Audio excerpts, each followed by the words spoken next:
Hello plant lovers, here is Rahul Rao from Horticulture Rejuvenation. Today I am here with Aurelia ball. आज हम इसकी care देखेंगे और कुछ चीज़ें इसके नाम के बारे में. Let's begin. Now before getting into its care, I want to share something about its name. क्योंकि इसका जो जेनस है ये ट्रैक डाउन नहीं हो पाया है कि ये कौन सी जेनस से बिलोंग करता है. तो एज़ पर हमें नहीं पता इसका जेनस क्या है. हम इसके कॉमन नेम से स्टिक करेंगे अरेलिया, क्योंकि गोल्डन अरेलिया के नाम से फेमस है. और मुझे अरेलिया बॉल बहुत सूटेबल लगा क्योंकि ये थोड़ा सा बॉल टाइप दिखते हैं. आप देख रहे होंगे कि ये एक बॉल शेप ले लिया है. 3 years ओल्ड प्लांट है और बहुत अच्छे से ग्रो हो रहा है. तो चलिए आज इसकी केयर देखते हैं. तो जैसे मैंने आपको बताया कि मैं इस प्लांट के साथ 3 साल I have spent already 3 years with this plant. So I am going to tell something about that really mesmerizes me, because मुझे तो ग्रीन प्लांट्स ज़्यादा पसंद है, शो प्लांट्स ज़्यादा पसंद है. फ्लावरिंग प्लांट्स ज़्यादा, मुझे शो प्लांट्स ज़्यादा पसंद है. फ्लावरिंग प्लांट्स पसंद है like it's kind of ratio in 70-30 kind of ratio. तो मैं जब गार्डनिंग जब चालू किया था 3 साल पहले एक फुल फ्लेज्ड में, तो मैं ज़्यादातर ऐसे प्लांट्स ज़्यादा पसंद करता था जो ग्रीनरी दे, जो एक लॉन्ग लास्टिंग रहे, साल भर ग्रीन रहे. तो ये this is one of the plant which is you are going to enjoy, because ये साल भर ग्रीन रहते हैं. ये जैसे कुछ दिन पहले इसकी थोड़ी शेडिंग हुई थी लीव्स की, पर ये ऐसा कभी नहीं लगता कि ये आउट ऑफ द शेप या कुछ ऐसा चला गया है. ये you are going to enjoy because of its greenery. तो एक चीज़ बेनिफिशियल है इस प्लांट के बारे में कि ग्रीन रहने वाला है साल भर. डॉर्मेंसी एक्सट्रीम विंटर और एक्सट्रीम समर में जाता है, पर उतना आपको really don't have to care about that things.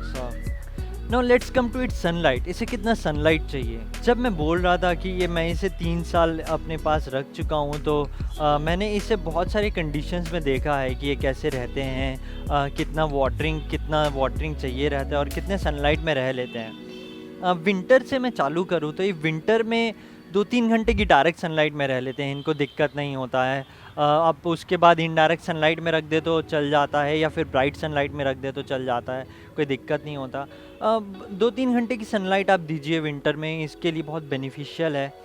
उसके बाद मैं स्प्रिंग और ऑटम की सनलाइट टेम्परेचर वाले कंडीशन में आऊँ तो यहाँ पे ट्रॉपिकल कंडीशन में ऑटम और स्प्रिंग में तो इस साल तो काफ़ी अच्छा खासा ऑटम गया है. 33 अराउंड चल रहा था टेम्परेचर. तो उस कंडीशन में मैं बोलूँगा कि आप सुबह की 1-2 घंटे की सनलाइट दे रहे हैं या फिर शाम की दे रहे हैं, वहाँ चल जाएंगे. पर मैं बोलूँगा कि इसे ज़्यादा सनलाइट मत दीजिए उस टेम्परेचर कंडीशन में. अगर कम है टेम्परेचर तो आप दे सकते हैं, पर टेम्परेचर अगर अच्छा खासा जा रहा है तो मैं बोलूँगा कि ऑटम और स्प्रिंग में तो आप डायरेक्ट सनलाइट ज़्यादा मत दीजिए, इनडायरेक्ट सनलाइट में रखिए. 4-5 घंटे की इनडायरेक्ट सनलाइट भी सफिशिएंट है. फिर ब्राइट सनलाइट भी देते हैं तो सही है, कोई दिक्कत नहीं है, ये अच्छे से रह लेते हैं. ज़्यादा शेड में भी नहीं रखना है क्योंकि आपको ग्रोथ में दिक्कत जाएगा. अगर आप ग्रोथ चाहते हैं इसकी तो आपको सनलाइट देना होगा, तो यहाँ पे भी आपको ध्यान रखना है. और समर की बात करें तो इनडायरेक्ट सनलाइट में रखना है 4-5 घंटे की. आप कुछ घंटे की ब्राइट सनलाइट उसके बाद दे सकते हैं.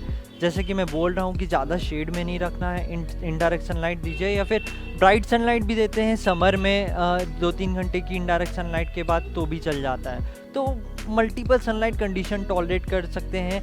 ज़्यादा डायरेक्ट सनलाइट नहीं देना है और ज़्यादा शेड में नहीं रखना है. तो आप इसकी सनलाइट समझ रहे होंगे. उसके बाद मैं इसकी वाटरिंग पे आता हूँ. जैसे अभी विंटर चल रहा है, विंटर में आप इसे 1/2 इंच to 1 इंच चेक करके दीजिए. टेम्परेचर थोड़ा मैटर करता है. बहुत ज़्यादा टेम्परेचर चला गया, मॉइस्ट है सॉइल, तो फ्रीक्वेंसी ऑलरेडी ड्रॉप होगी. वीकली आप 2-3 बार देंगे वाटरिंग, तो 1/2 इंच या 1 इंच चेक करके आप दे सकते हैं. ओल्ड लीफ शेड हो रही है, येलो हो रही है, तो आप समझ जाइए अंडर वाटरिंग हो रही है. बाकी उतना दिक्कत नहीं जाएगा अगर आप ये रूल फॉलो करेंगे. तो स्प्रिंग और ऑटम में तो आप 1/2 इंच चेक करिए. इनको थोड़ा ड्राई स्टेट पसंद है, बहुत ज़्यादा नहीं, तो यहाँ आपको ध्यान रखना है. और समर की आऊँ तो समर में थोड़ा ख्याल रखना है इस प्लांट का, क्योंकि मेरा एक Aralia plant it died because of under watering, क्योंकि वैसे ही काफ़ी टेम्परेचर गया था. और मेरे ख्याल से काफ़ी सारे प्लांट होने के वजह से आप कुछ प्लांट्स इग्नोर हो जाते हैं. तो वहाँ पे होता क्या है कि अगर समर में आप 1-2 बार 3 बार अगर मिस कर दिए किसी को वाटर करना, तो it really affects very much. So आपको ध्यान रखना है. इसको समर में अपर सॉइल जैसे ड्राई हो रहा है वाटर कर देना है। मॉइस्ट सॉइल पसंद है उस स्टेट में, तो ये मॉडरेट टेम्परेचर में बहुत अच्छे से रह लेते हैं। जब टेम्परेचर जैसे अभी अच्छा ग्रो कर रहे हैं, विंटर पूरी तरीके से आया नहीं है, 17-80 डिग्री सेल्सियस मिनिमम जा रहा है, तो इस कंडीशन में अच्छे रह लेते हैं। थोड़ा ह्यूमिडिटी चाहिए रहता है, ह्यूमिडिटी में थोड़ा पसंद है। समर में आपको ध्यान रखना है, सॉइल मॉइस्ट रखना है, ज़्यादा ड्राई नहीं होने देना है। अपर सॉइल जैसे ड्राई हो रहा है आपको पानी दे देना है, तो यहाँ आपको ध्यान रखना है। और थोड़े से बड़े पॉट में भी लगाइए।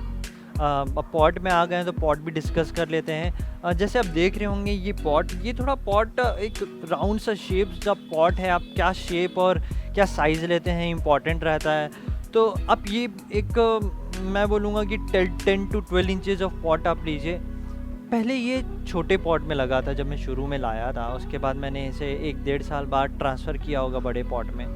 तो मैं तो बोलूँगा आप शुरू में छोटा है तो आप 1.5-2 साल रख सकते हैं, उसके बाद आप ट्रांसफ़र करेंगे तो भी चल जाएगा। पर एक जब साइज़ ले तब आपको एक अच्छे खासे पॉट में रखना है, तो यहाँ आप ध्यान रख सकते हैं पॉट के रिगार्डिंग। उसके बाद मैं फर्टिलाइज़र पे आऊँ तो फर्टिलाइज़र बहुत ज़्यादा डिमांड नहीं करते हैं, पर आपको देना है न्यूट्रिशनल लेवल बैलेंस रखने के लिए। आप NPK दे सकते हैं, ग्रोमोर फर्टिलाइज़र दे सकते हैं, या फिर मिक्स्ड कंपोस्ट हो गया, या फिर काऊ डंग फर्टिलाइज़र दे सकते हैं। तो आपके पास जो कंपोस्ट है वर्मी कंपोस्ट दे सकते हैं बीच बीच में ग्रोइंग पीरियड में। एक्सट्रीम समर या फिर एक्सट्रीम विंटर में नहीं देना है, बाकी आप दे सकते हैं। एक और चीज़ ये है कि फर्टिलाइज़र के रिगार्डिंग, अगर ये बहुत ज़्यादा येलोइश हो रहे हैं लीव्स अगर आपको लग रहा है, तो आप इनमें एप्सम सॉल्ट डाल सकते हैं। कई बार कुछ मैग्नीशियम की डेफिशिएंसी से भी होते हैं, सल्फ़र की डेफिशिएंसी से भी होते हैं, तो आप ग्रोमोर डाल सकते हैं एज अ फर्टिलाइज़र। आपको लग रहे हैं लीव्स ग्रे ज़्यादा बहुत ज़्यादा येलो हो रहे हैं तब, या फिर आप एप्सम सॉल्ट डाल सकते हैं।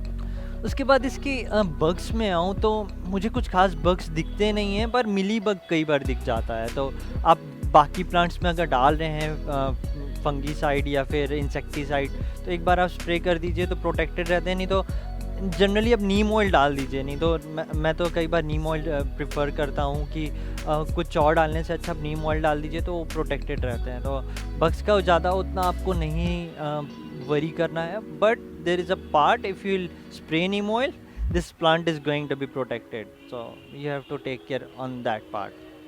इसकी प्रोपगेशन की बात करूँ तो मैं बोलूँगा कि आप इसे स्प्रिंग में प्रोपगेट करिए।